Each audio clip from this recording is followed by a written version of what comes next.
جب بندے سے گناہ سرزد ہو جاتا ہے اور وہ معافی مانگ لیتا ہے تو اللہ کو وہ بندہ بڑا ہی اچھا لگتا ہے۔ انسان کے اندر چونکہ یہ دونوں چیزیں رکھی گئی ہیں تو کبھی کبھی اس سے گناہ بھی سرزد ہو جائے گا۔ نیکی اس کی عقل، اس کا فہم، اس کا ادراک، شریعت کی رہنمائی، انبیاء کی تعلیمات اسے بتائیں گی کہ وہ نیکی کے راہ پہ چلے، لیکن کبھی کبھی بائیں سمجھ سے جو خواہشات اور آرزو ہے وہ بھی اس کو گھیر لیں گے اور اچانک اس سے کبھی کوئی گناہ بھی ہو جائے گا۔ اور اگر اچانک اس سے کبھی گناہ ہو گیا، کبھی آنکھ بھٹک گئی، کبھی خیال بہک گئے، کبھی سوچ میں آوارگی آ گئی، کبھی زبان نے میلا لفظ بول دیا، تو پھر کیا ہے؟ پھر فوری معافی مانگ لے۔ مومن جب گناہ کرتا ہے تو ایسی کیفیت ہوتی ہے جیسے ابھی احد پہاڑ تلے آ گیا ہے، اگر اس نے توبہ نہ کی تو کچل دیا جائے گا۔ اللہ اکبر! تو پھر فوری معافی مانگتا ہے تو یہ اللہ کو بڑا ہی اچھا لگتا ہے۔ اللہ کہتا ہے فرشتوں سے کہ دیکھو میرا بندہ آخر میری دہلیز پہ آیا ہے، تم گواہ ہو جو میں نے اس کے سارے گناہ معاف کر دیے۔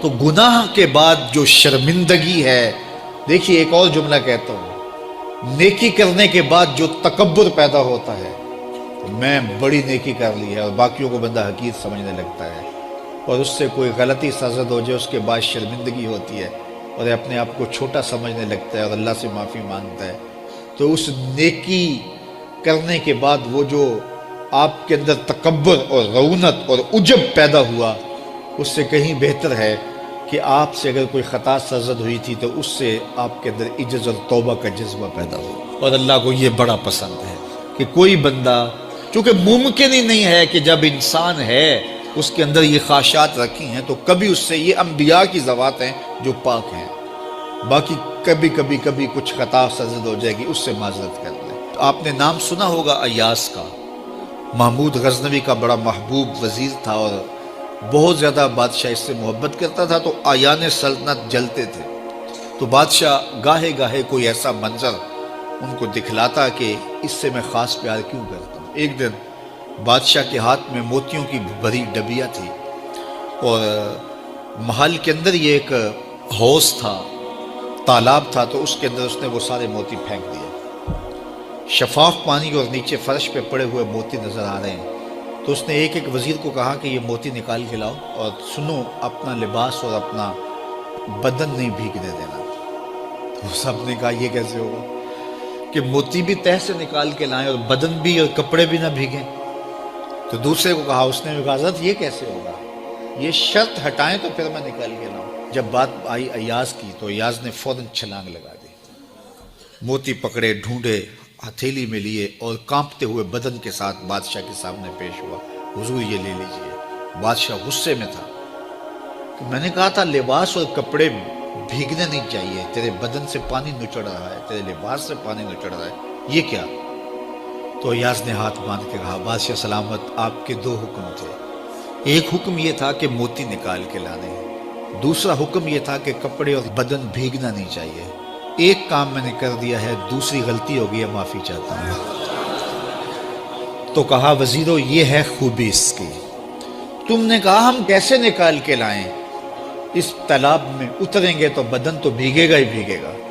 تو کہا جب شہوات دی گئی ہیں، خواہشات رکھی گئی ہیں، آرزویں دیوانی ہیں، اور پھر اس کائنات کے اندر رہ کر کے حضرت انسان کبھی تو اس تالاب کی غلاظت سے اپنے آپ کو بھر ہی دے گا، تو پھر کمال کیا ہے کہ نیکی کے پھول پیش کر دے، سجدے کے موتی پیش کر دے، رکوع اور قیام کے موتی پیش کر دے، ہمدردی انسانیت کے ساتھ پیار کے موتی پیش کر دے، سارے موتی پیش کرے، پھر مالک کا جلال کہ تیرے کپڑے کیوں بھیگے، یہ گناہ کیوں کیا، یہ گناہ کیوں کیا، ہاتھ جوڑ کے کہے مالک اس کی معافی مانگ، تو اللہ تعالیٰ پچھلے گناہ نہ صرف معاف کرتا ہے بلکہ ان گناہوں کو نیکیوں میں تبدیل کر دے۔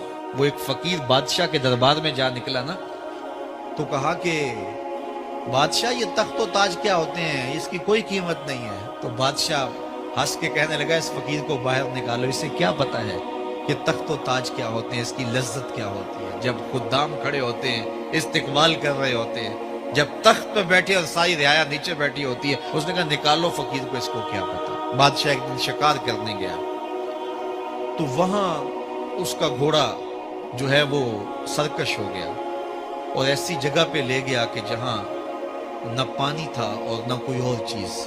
بادشاہ وہاں ہانپ رہا ہے کہ وہی فقیر مشکیزہ ڈالے ہوئے گزرا اور آواز دے رہا ہے پانی لے لو پانی لے لو. بادشاہ کی تو موت واقع ہونے والی تھی, آخری ہچکیاں تھی, تو اس نے آواز دی پانی. تو اس فقیر نے کہا کہ ہاں تمہارے پاس ہے کوئی قیمت پانی دینے کی؟ اس نے کہا میں بادشاہ ہوں اس ملک کا. اس نے کہا ہوتے ہوگے, مجھے غرض نہیں ہے, میں تو بیچتا ہوں پانی. اس نے کہا بابا میں بادشاہ ہوں, جو مانگو گے میں دوں گا, مجھے پانی دو, میں مر رہا ہوں. اس فقیر نے کہا آدھی حکومت لگے گی. اس نے کہا آدھی لے لینا, مجھے پانی تو دو, کیونکہ مر گیا تو ساری جائے گی. اس نے پانی کا گھونٹ دیا, پیاس کی شدت تھی, جب پانی کا کٹورا اس نے منہ سے لگایا تو پانی حلق میں اٹک گیا. اب پھر دوبارہ مصیبت بن گئی. تو اس فقیر نے کہا کہ میں حکیم بھی ہوں, اگر کہو تو تمہارا علاج کر دوں. اس نے کہا ضرور کرو, لیکن اس نے کہا میں یوں ہی نہیں کروں گا, آدھی باقی حکومت بھی لگے گی, وہ بھی لکھ دو. اس نے چمڑے کے اوپر لکھوا لیا, ساری حکومت لکھوا لی, اور اس نے اس کا علاج کیا فوری. جو اس کے پاس ٹوٹکا ٹونا تھا تو اس کا پانی حلق سے نیچے اتر گیا. بادشاہ گھوڑے پہ بیٹھا واپس آیا, وقت گزر گیا, عرصہ بیت گیا. بادشاہ پھر تخت پہ بیٹھا تھا, وہی فقیر بھیس بدل کے دوبارہ آ گیا. پھر اس نے نصیحت کی کہ آخرت کو یاد کرو, یہ دنیا کچھ نہیں ہے, 4 دن کی کہانی ہے. بادشاہ نے کہا تو میرا خیال ہے پہلے بھی کبھی آیا تھا, تو نہیں سمجھتا تخت و تاج کی لذت کیا ہے. اس نے کہا اس کی کوئی قدر و قیمت نہیں ہے, چھوڑ اسے, آخرت سب کچھ ہے. تو اس نے کہا نکالو اس فقیر بابے کو, یہ اس دن بھی آیا تھا تو آج پھر آ گیا ہے, اپنی راہ لے بابا. اس فقیر نے اپنے تھیلے سے وہ چمڑے کی دستاویز نکالی جس کے اوپر اس نے ساری حکومت لکھ کے دی تھی. اس نے کہا بادشاہ یہ ہے تیری حکومت کی قیمت, صرف 2 گھونٹ پانی, جس پر تو نازاں ہے, جس پر تجھے فخر ہے, تو قبل اس سے سورج مغرب سے طلوع ہو جائے, توبہ کا دروازہ بند ہو جائے, سانسیں اٹک کے حلق تک آ جائے, اور ہماری زندگی کا دفتر سمیٹ دیا جائے, اور پھر پچھتائیں ہائے جو چند لمحے ضائع کیے, ہائے جو زندگی برباد کی وہ کیوں برباد کی. کل کے پچھتاوے سے بہتر آج کا پچھتاوا زندگی پلٹ ہوگا. وقت پر کافی ہے ایک قطرہ بھی آب خوش ہنگام کا, جل گیا جب کھیت برسا بھی تو پھر کس کام کا. آئیے میں اور آپ اپنی زندگی کو مالک کی چوکھٹ پہ, مالک کی دہلیز پہ لے جائیں, اس کے حضور سچی توبہ کریں, رجوع لائیں, اپنے گناہوں سے معافی مانگیں. وہ کریم ایک آنسو سے سارے گناہ معاف کر دے گا. اپنی آخرت کی تیاری کریں, کاروبار دنیا بھی کریں, لیکن اصل ہماری زندگی آخرت کی زندگی ہے. صحابہ کو خندق کھودتے دیکھا تو پیار آیا تو یہی کہا اللہم ان العیش عیش الآخرہ, اے اللہ زندگی تو آخرت کی زندگی ہے. فاغفر للانصار والمہاجرہ, میرے انصار کو بھی بخش دے, میرے مہاجروں کو بھی بخش دے. تو اللہ تعالی ہم سب کی مغفرت فرمائے.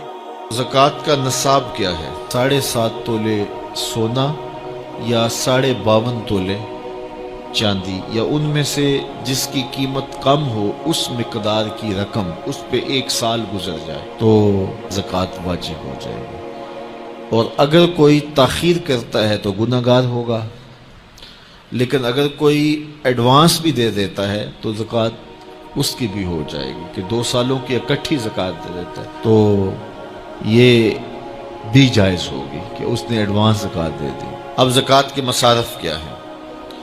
زکوٰۃ کے مصارف جو ہیں وہ 8 ہیں. فقیر کو زکوٰۃ دی جائے گی. فقیر وہ ہوتا ہے جس کے پاس کچھ بھی نہ ہو, نہ گھر ہو, نہ مکان ہو, نہ اس کے پاس کوئی زر ہو, بس بالکل خالی مخالی, ایسا شخص فقیر کہلاتا ہے. تو اس کو زکوٰۃ دی جائے. دوسرا مصرف مسکین ہے. مسکین ایسے شخص کو کہتے ہیں کہ جس کے پاس اپنا ذاتی گھر تو ہے اور تھوڑا بہت کام کاروبار بھی ہے, بچوں کی روٹی روزی بھی چلتی ہے, لیکن اس کے پاس اتنے پیسے جمع نہیں ہوئے کہ وہ نصاب کی ملک تک پہنچے.